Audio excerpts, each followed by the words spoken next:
Bem, se nós falamos aqui que existe uma jornada do cliente, ou seja, que os clientes, durante as suas fases de compra, eles passam por etapas, significa que existe algo que possa ser objetivo nessa jornada. E essa é a razão para a qual nós vamos considerar a importância de se compreender essa jornada como um agente estratégico. Então, registrar e entender a jornada do cliente, do seu grupo-alvo, em um mapa de jornada do cliente é muito importante. Recomenda-se criar um gráfico digital, alguma coisa que você possa inserir, né? Quer dizer, que você possa ali aproveitar para usar como um plano de negócios, né? Como um modelo de ilustração. Então, você desenhar um gráfico dessa jornada, criar ali um mapa, um mapeamento, literalmente, dessa rota, para que você possa se orientar por isso e também orientar outras pessoas, eventualmente da equipe de marketing, enfim, da área estratégica da empresa, para conhecer, né, tudo isso. Então, o mapeamento de toda essa experiência do cliente mostra padrões de comportamento e ajuda você a entender melhor as suas preferências e hábitos. Então, nessa dimensão do cliente, é importante você perceber que o objetivo do seu estudo, né, dessa jornada, é compreender padrões de comportamento.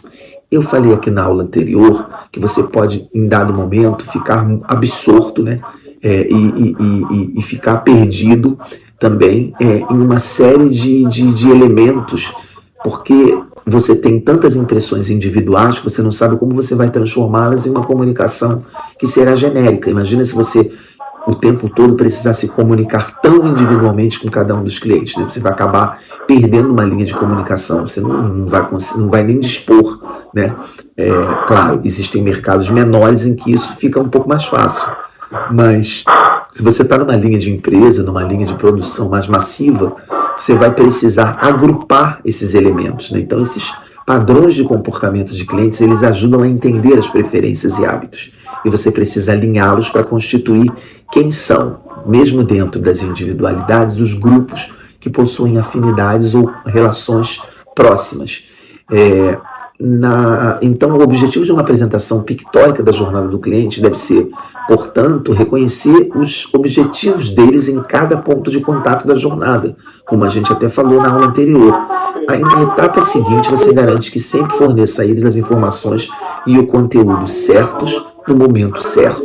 Então, municiar esse cliente, né, com as melhores informações, trazer para ele as coisas que precisam ser percebidas, isso faz parte de um contexto que está dentro do objetivo da jornada. Você entenda que a jornada do cliente, embora quando nós estamos, né, na posição de cliente, nós fazemos isso de uma forma muito intuitiva, mas o nosso tráfego intuitivo, ele está diretamente relacionado a uma série de percepções ou uma série de contextos que precisam ser percebidos. Então, assim, por exemplo, porque você tem um site onde, num determinado período, né, quer dizer, numa determinada época do mês, você percebe que aquele cliente navega muito, mas não compra nada. Aí, quando você vai estudar as datas de compra, quer dizer, os períodos em que o cliente mais compra, você vai perceber que eles estão quase sempre dentro de uma determinada de um determinado período do mês. Então você tem um período em que ele navega muito e compra pouco, e tem um período que é sempre naquele período onde há uma maior intensidade de compra. Você pode identificar, por exemplo, que se essa compra é feita no cartão, isso pode sinalizar que essa jornada do cliente ocorre. Por quê? Porque antes dele ter a virada do cartão de crédito, né, do melhor dia para compra, ele está navegando, pincelando informações, mas ainda não é o seu momento de compra. E naquele momento da navegação, ele começa a desenhar as coisas que ele pretende comprar quando o cartão estiver finalmente no seu período bom, que ele possa comprar e só pagar no outro mês, né? Então, são avaliações que você faz, e aí você começa a perceber, a partir disso, qual é o melhor período para você fazer oferta de compra e qual é o melhor período para você apresentar a ele, por exemplo, produtos novos ou coisas que ele possa ainda ficar ter um conhecimento, quer dizer, quando você quer uma compra mais imediata, você vai oferecer dentro daquele período em que você sabe que ele está no ápice da sua fase de compra imediata. E quando você quer oferecer um produto novo, que você quer apresentar, aproximá-lo desse produto, você pode oferecer nesse período em que ele ainda está com uma jornada de tráfego mais intenso e menos compra efetuada, porque é justamente quando ele está processando ou pensando na compra do mês seguinte, por exemplo. Entendeu? Então, isso mostra que a marca é responsável por fornecer aos consumidores as informações certas no momento certo, né? E se o conteúdo é rei, o contexto é a rainha. Então você tem ali um reino montado, onde você entende que o conteúdo que você está oferecendo para ele é rei, mas o contexto vai ser a rainha, ou seja, você precisa que esse contexto seja alguma coisa muito estratégica, você saber a hora certa de falar as coisas certas. Isso é de importância fundamental para o planejamento estratégico, atribuição de orçamentos, né? Você saber quais são os melhores períodos para você fazer uma venda mais objetiva e os melhores momentos para você amadurecer um projeto de venda. Então, os consumidores verificam de perto as avaliações e classificações antes de comprarem produtos online, né? Então, um dos objetivos da jornada do cliente também é avaliar características do produto, avaliar repercussão do produto com outros compradores, perceber como os preços estão ou não variando. Então, a Amazon tem um recurso muito interessante que você marca ali os produtos pelos quais você navegou, ou aqueles que são favoritos, e quando você acessa o site da Amazon, ele te informa, por exemplo, que aquele livro lá que estava lá nos seus favoritos, ele baixou de preço. Também avisa quando o preço aumentou de preço, né?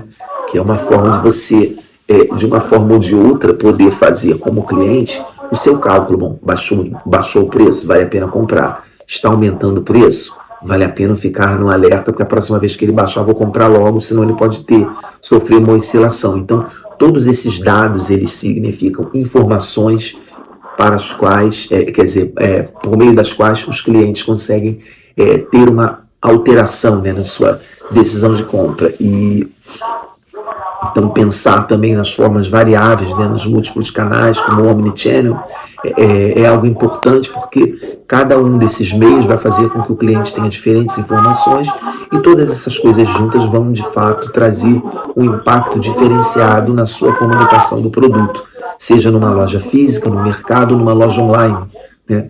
Então, os consumidores modernos querem várias opções, e quando se trata de entrega do produto, eles querem ter essa capilaridade, né? Quer dizer, chegando a eles como algo muito bem estruturado, ok? Então, vamos para a aula seguir falar sobre as fases da jornada.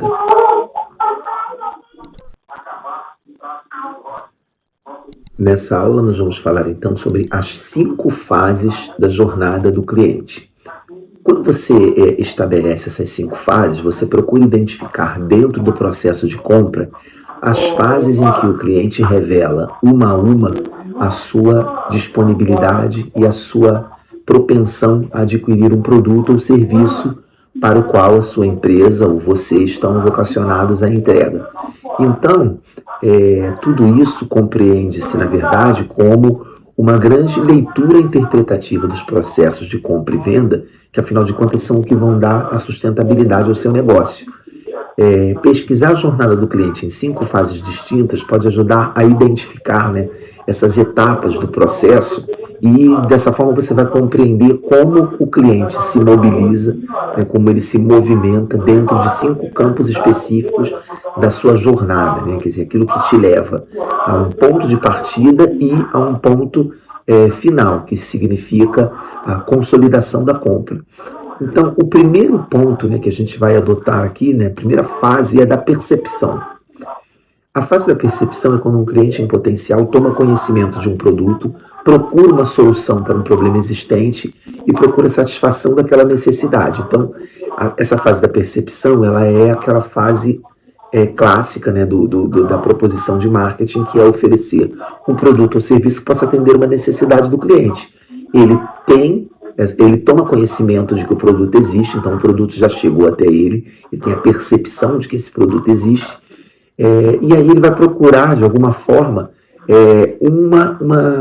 um encaixe daquele produto anunciado com alguma demanda que ele tenha, alguma necessidade que ele tenha de uma solução para a qual aquele produto se destine de forma objetiva. Então, com quais medidas eu quero chamar a atenção do meu grupo-alvo desejado? Né?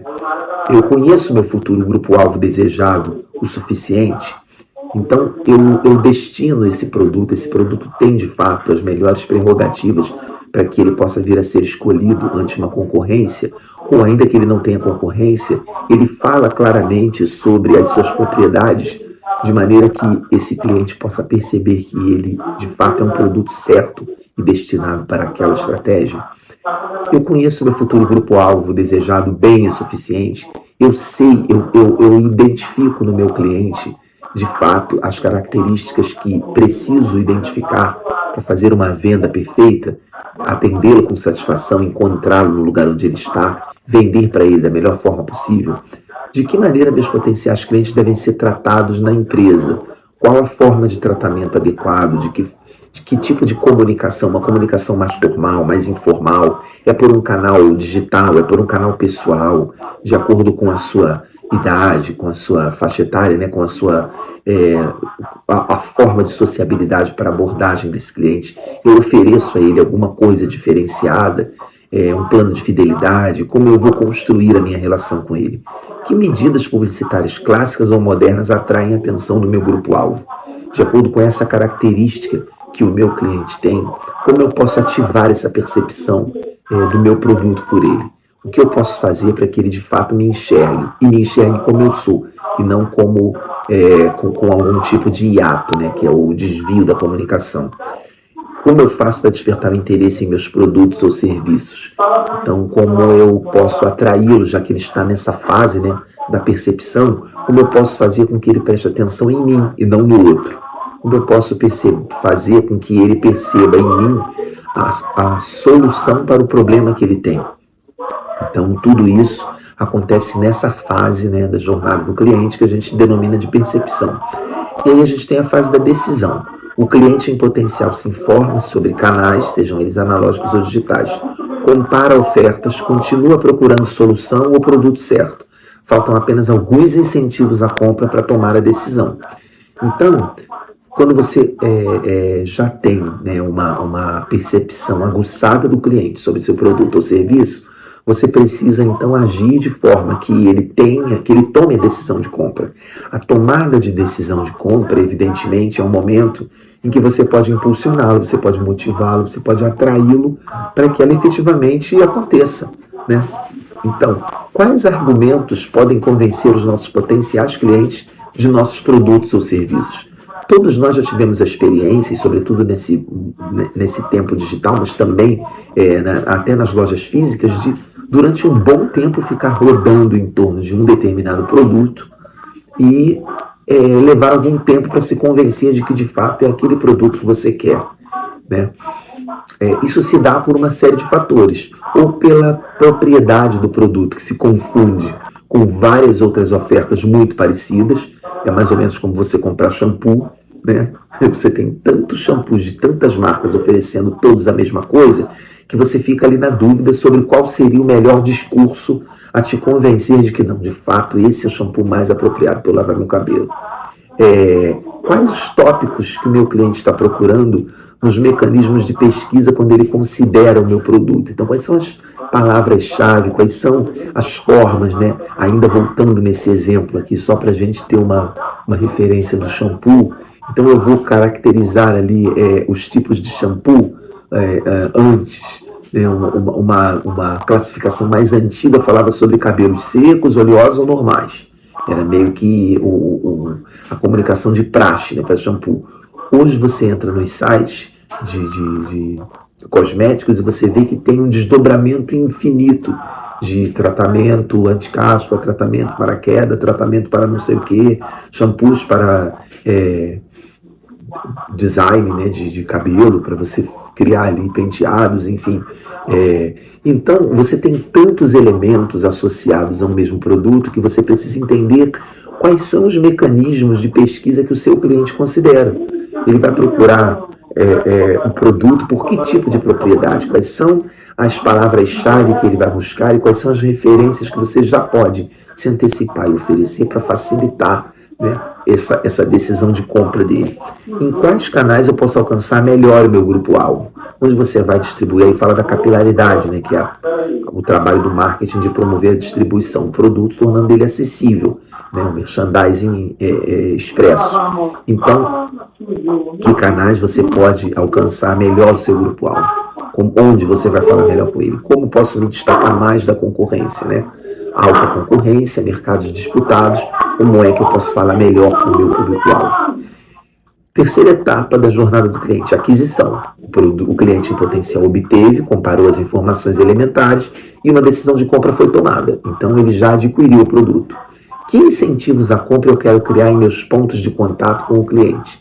Então, se eu já sei que o meu cliente escolheu o meu produto, como eu posso tornar os meus pontos de contato cada vez mais favoráveis ou cada vez mais atrativos para ele, né? De que forma isso pode acontecer?